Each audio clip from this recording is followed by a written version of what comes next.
नमस्कार, आप देख रहे हैं जेटीएन न्यूज़ इंडिया और आपको पता है कि झारखंड के 48 नगर निकायों की चुनावों की घोषणा कभी भी हो सकती है। उसमें से एक है चास नगर निगम। और चास नगर निगम में जो मेयर प्रत्याशी हैं वो अब जो आजमाइश करना शुरू कर चुके हैं। इस वक्त हमारे साथ भोलू पासवान की बहन जो निवर्तमान मेयर हैं, उनकी जो बहन है गौरी रानी जी इस वक्त हमारे साथ मौजूद हैं। गौरी जी, सबसे पहले तो आपका स्वागत। बहुत बहुत शुक्रिया। जीटीएन के सभी दर्शकों को मेरा नमस्कार, प्रणाम, जोहार। गौरी जी, आप एनर्जेटिक हैं, युवा भी हैं। कुछ लोग परेशान हैं फील्ड में कि आप 30+ नहीं हैं, तो आपकी उम्र को लेकर के जो परेशान है, आप क्या कहना चाहेंगे इस बात को लेकर के? कुछ लोग हैं जो डेट ऑफ बर्थ को लेकर इशू बना रहे हैं, लेकिन मैं बताना चाहूँगी कि मैं भोलू निवर्तमान मेयर भोलू पासवान की छोटी बहन हूँ और चुनावी मैदान में हूँ। मेयर पद की उम्मीदवार हूँ और जैसा कि मेरे भाई ने 2 बार चुनाव लड़ा है, तो उन्हें भी पूरी जानकारी है कि क्या एज लिमिट होनी चाहिए और इलेक्शन कमीशन का जो भी गाइडलाइन है उसका हम लोग फॉलो कर रहे हैं। और मैं बिल्कुल एलिजिबल हूँ जो डॉक्यूमेंट चाहिए उसको लेकर। तो जो इस डेट ऑफ बर्थ को लेकर के जो टेंशन में है वो टेंशन ना ले। मैं पूरी तरीके से एलिजिबल हूँ और जो डॉक्यूमेंट चाहिए निर्वाचन आयोग को वो भी पूरी तरीके से फुलफिल कर रही हूँ। गौरी जी, एक और सवाल है कि आप जब चुनाव मैदान में आ रही हैं, अगर आप जीत जाती हैं तो आपकी प्रायोरिटीज़ क्या होंगे? एक तो है कि आपके भाई के जो छूटे हुए अधूरे काम हैं उनको कैरी फॉरवर्ड करेंगी, कुछ और नया ऐड ऑन करेंगी, कैसे क्या होगा? 2015 में भैया पहले चास के मेयर रहे। भैया के 5 सालों के कार्यकाल में आपने देखा कि चास की जो तस्वीर है वो बदली है, विकास के काम हुए हैं। समस्याओं का दूसरा नाम चास हुआ करता था, आज टॉप 10 शहरों में, सुंदर शहरों में शामिल होता है। भैया ने कई काम किए हैं, विकास के चास की तस्वीर बदलने का काम किया है। बड़ी समस्या में एक पानी की समस्या होती थी, भैया ने घर घर नल जल पहुंचाने का काम किया है। 20 लाख लीटर की 6 जल मीनारों का निर्माण किया है। और इसके साथ ही अगर हम बात करेंगे तो पब्लिक कम्युनिटी टॉयलेट की बात करें, वो बनाने का काम किया, पेवर्स ब्लॉक बनवाए हैं, एलईडी लाइट्स लगवाई हैं। तो इस तरीके से कई ऐसे विकास के काम हैं जो कि शायद ही कोई नेता जो है वो सोचा भी होगा कि शायद चास की तस्वीर बदलेगी इस तरीके से। लेकिन भोलू पासवान जो कि जब चास के प्रथम मेयर बने, पहले साल में वो कार्य को समझे, कार्य पद्धति को समझे, लेकिन उसके बाद से जो रफ्तार उन्होंने पकड़ा, शायद ही 20 सालों में कोई पॉलिटिशियन लीडर इस तरीके का काम किया होगा जो कि 5 सालों में मेरे भाई ने करके दिखाया है। और निश्चित तौर पर मेरे भाई ने बहुत से काम किए हैं और बहुत से काम जो है जो उनके कार्यकाल में रहा और कार्यकाल पूरा होने के बाद जो नहीं हो पाया है वो मैं जीत कर आती हूँ। चास की जनता का समर्थन, आशीर्वाद मिलता है और भैया के का मार्गदर्शन लूँगी और उसके बाद नई सोच के साथ, नए विचार के साथ उतरूँगी, उनके काम गौरी को जी, आप पूरा नई सोच और नए विचार के साथ आएंगे। अभी आप उपलब्धियां गिनवा रही थी भोलू पासवान जी की कि उनके कार्यकाल में क्या कुछ हुआ। लेकिन जो आउटर एरिया है चास निगम क्षेत्र का, जो गांव वाले लोग हैं, उनकी 2 शिकायत है। जो बेसिक इंफ्रास्ट्रक्चर है, रोड नाली नहीं पहुंचा है अब तक वहां पर, और दूसरा है कि गार्बेज डंपिंग यार्ड बनाया गया है बाहर के गाँवों को। तो गाँव के लोगों को आप क्या कहना चाहेंगे? मैं इस बात को मानती हूँ। देखिए, 5 साल भैया ने बहुत काम किए, बहुत चास को जो विकास की गति है उसको तेज़ी से आगे बढ़ाने का काम किया। लेकिन कुछ ऐसे काम हैं जो नहीं हुए हैं। ग्रामीण की अगर हम बात करेंगे तो ग्रामीण नाराज़ हैं, गंदगी किन्हीं को भी पसंद नहीं होती है, बिल्कुल।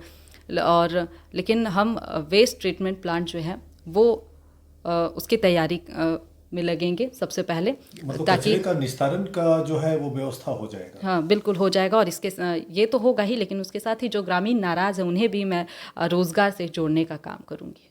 गौरी जी, एक और भी सवाल है कि पाइपलाइन जो के जरिए जो पानी घरों में पहुंच रहा है नगर निगम क्षेत्र में, अब तक इतनी राशि खर्च करने के बाद भी 20-25% घरों में पानी है।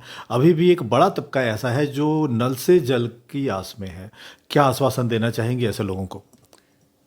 देखिए, चास में जल की समस्या एक बड़ी समस्या में से एक है, लेकिन भैया जब मेयर बनकर आए तो वो समस्याओं को दूर करने में वो अपना 100% दिए। और जो तस्वीर आप पहले की अगर मैं बात करूँगी कि बच्चे जो हैं वो ड्राम लेकर साइकिल से निकलते थे, जो महिलाएं हैं वो सर पर बर्तन लेकर के पानी के लिए निकलती थी, वो तस्वीर अब आपको चास में देखने को नहीं मिलेगी। भैया ने घर घर नल पहुंचाने का काम किया है, जल पहुंचाने का काम किया है, और कहीं कुछ ऐसी त्रुटि रही है जहां पर नहीं पहुंच पाया है किसी कारण से, तो वहां पर भैया ने वाटर टैंकर्स भिजवाए हैं ताकि हमारे जो घर के बच्चे हैं, जो महिलाएं हैं, उन्हें पानी लेने के लिए दूर ना जाना पड़े। तो इस तरीके का काम भैया ने किया है। और जैसा कि मैंने कहा कि 20 लाख के लीटर वाला 6 जल मीनारों का निर्माण किया है, और आगे भी जल और पानी को लेकर के जो समस्याएं हैं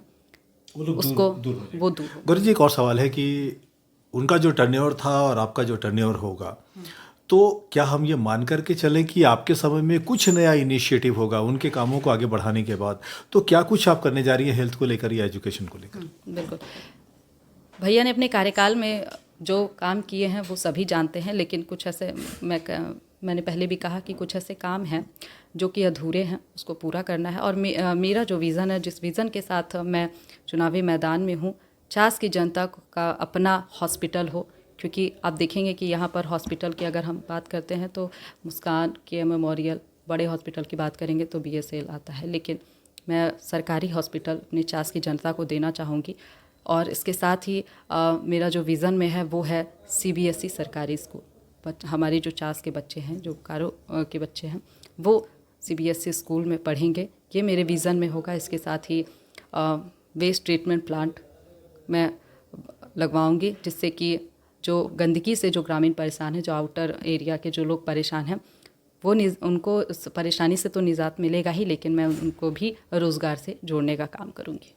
गौरी जी, एक और सवाल है करप्शन को लेकर के। ये सवाल है कि नगर निगम में हमेशा भ्रष्टाचार को लेकर, खास करके जो टेंडर होते हैं, जो परचेज होती है, या जो कचरा निस्तारण का जो सिस्टम है, ये जो व्यवस्था लोगों ने बनाया है, इसमें करप्शन बहुत ज़्यादा होता है। आप आएंगे तो इसको रोकेंगे कैसे? सब पुराने अनुभवी हैं, बड़े बागड़ बिल्ले हैं। मैं प्रथम मेयर भोलू पासवान की बात करूंगी तो he is a very loyal and honest man. बड़े ही ईमानदारी और निष्ठा के साथ वो चास नगर निगम में काम किए हैं, करवाए हैं, और मुझे बड़ा ही गर्व होता है ये कहते हुए कि निवर्तमान मेयर भोलू पासवान के कार्यकाल में भ्रष्टाचार के आप एक भी आरोप नहीं सुनेंगे। ये एक बड़ी उपलब्धि है, और निश्चित तौर पर अभी अगर इस तरीके की अनियमितता आ रही हैं, इस तरीके की अगर प्रॉब्लम्स आ रही हैं, करप्शंस की बातें जो आ रही हैं, तो वो उन अधिकारियों पर ही सवाल उठते हैं। चिन्हित किया जाएगा। अगर मैं चुनकर आती हूँ, जनता आशीर्वाद देती है, तो इस पर काम करूँगी कि आखिर वो कौन अधिकारी हैं जो इस तरीके से जनता के पैसों का मिसयूज़ कर रहे हैं। यही कहना चाहूँगी। चलिए, आपने वक्त निकाला JTN न्यूज़ इंडिया से बात करने के लिए, आपका धन्यवाद, और चुनाव को लेकर के हमारी शुभकामनाएं आपको। बहुत बहुत शुक्रिया, आभार। और हम JTN न्यूज़ के सभी दर्शकों को मेरा नमस्कार, जोहार। इसी तरीके से आशीर्वाद बनाए रखें। अभी आपने सुना, निवर्तमान मेयर भोलू पासवान की बहन गौरी रानी चुनाव मैदान में उतर रही हैं। उन्होंने अपना विजन बता दिया है, और चैनल की तरफ से हमने भी शुभकामनाएं दे दी हैं। औपचारिकताएं मैंने पूरी कर दी हैं। अगली बार एक और मेहमान, और तब तक के लिए नमस्कार।